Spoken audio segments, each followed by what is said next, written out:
सातो बहिनी के चैत कुआर महिनवा भावेला।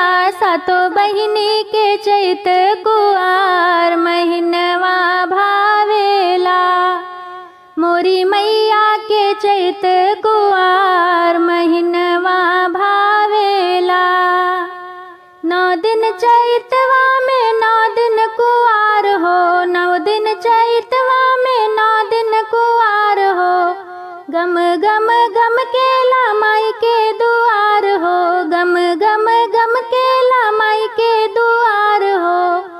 अरे नवरात्र भिड़िया पार महिनवा भावेला। अरे नवरात्र भिड़िया पार महिनवा भावेला।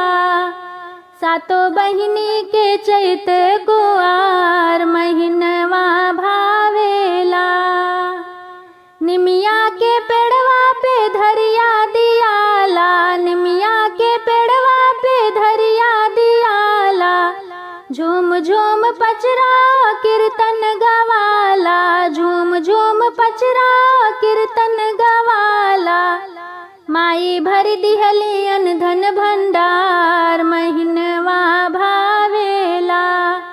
माई भर दिहलियन धन भंडार महिनवा भावेला।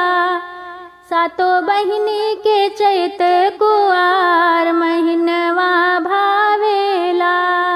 जे यही व्रत के तो 9 दिन निभाई। जे यही व्रत के तो 9 दिन निभाई।